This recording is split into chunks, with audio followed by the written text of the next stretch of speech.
మూడవ అధ్యాయము. ఊచచేయి కలవానికి స్వస్థత. యేసు మరలా ప్రార్థనా మందిరములలో ప్రవేశించెను. అచ్చట ఊచచేయి కలవాడు ఒకడు ఉండెను. విశ్రాంతి దినమున యేసు అతడిని స్వస్థపరచునా లేదా అని అతడి జనులు కొందరు పొంచి ఆయనపై నేరము మోపుటకు కాచుకొని ఉండిరి.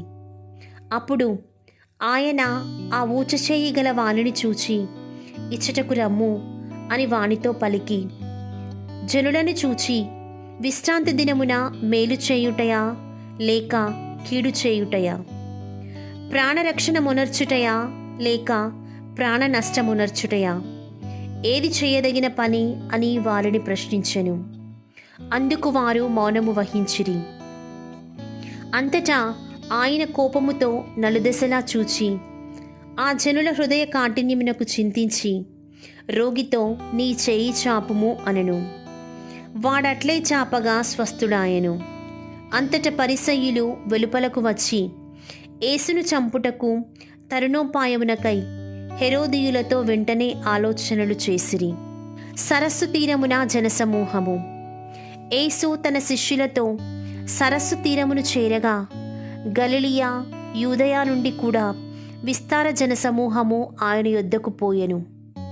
ఆయన చేసిన గొప్ప కార్యములను అన్నింటినీ గూర్చి విని యెరూషలేము నుండి, యూదయ, ఇదుమయ ప్రాంతముల నుండి, యొర్దాను నదీ తీరమున ఆవల నుండి, తూరు, సీదోను పట్టణ ప్రాంతముల నుండి గొప్ప జనసమూహము అసటికి వచ్చెను.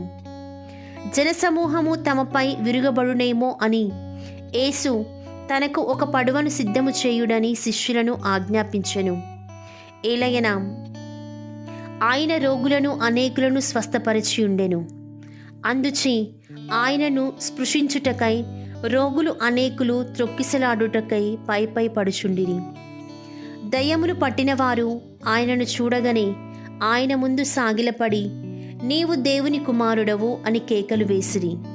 కాని తనను ప్రకటింపవలదని ఆయన గట్టిగా ఆజ్ఞాపించెను. శిష్యులను నియమించుట.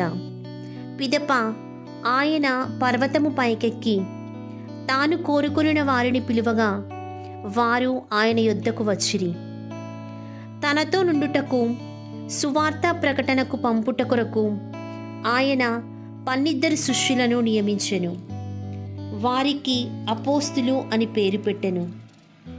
దయ్యములను విడలగొట్టుటకు వారికి అధికారమిచ్చెను. ఆ 12 ఎవరనగా, పేతురు అనబడు సిమోను, జెబెదాయి కుమారుడు యాకోబు, అతని సోదరుడు యోహాను.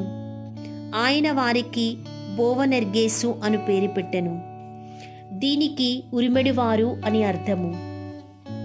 ఆంద్రేయ, ఫిలిప్పు, బర్తలోమయి, మత్తయి, తోమా, అల్ఫయి కుమారుడగు యాకోబు, తద్దయి, కనానీయుడగు సీమోను, ఆయనను అప్పగించిన యూదా ఇస్కారియోతు.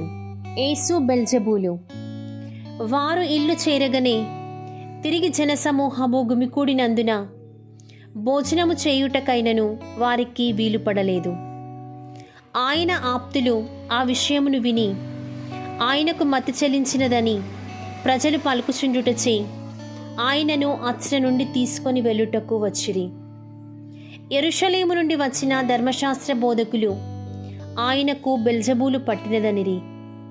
పిచాచముల అధిపతి సహాయమున ఆయన దయ్యములను విడలగొట్టుచున్నాడని చెప్పిరి. అప్పుడు ఆయన వారలను చేరబిలిచి ఉపమానముతో ఇట్లు చెప్పెను. సైతాను సైతానును ఎట్లు విడలగొట్టును? ఒక రాజ్యము తనకు తానే విరోధముగా వేరుపడిన ఎడల అది నిలువజాలదు. కుటుంబము తనకు తానే విరోధముగా వేరుపడిన ఎడల అది నిలువజాలదు. అట్లే సైతానును తనకు విరోధముగా ప్రవర్తించినచో సర్వనాశనమగును. ఎవడేని బలవంతుని మొదట బంధించిననే తప్ప ఆ బలశాలి ఇంటిలో ప్రవేశించి సామాగ్రిని దోచుకొనజాలడు. నిర్బంధించిన పిమ్మటనే కదా కొల్లగొట్టునది. మానవులు చేసిన ఏ పాపమైనను పలికిన ఏ దేవదూషణమైనను క్షమింపబడును. కానీ పవిత్రాత్మకు వ్యతిరేకముగా దూషణము చేయువాడు క్షమింపబడడు. అట్టివాడు నిత్యము పాపియయుండును అని నేను మీతో నిశ్చయముగా చెప్పుచున్నాను. ఆయన అపవిత్రాత్మ వహించిన వాడని వారు అనుట వలన యేసు ఇట్లు పలికెను. యేసు తల్లి సోదరులు. అప్పుడు ఆయన తల్లియు సోదరులను వచ్చి వెలుపల నిలిచి ఆయనను పిలువనంపిరి.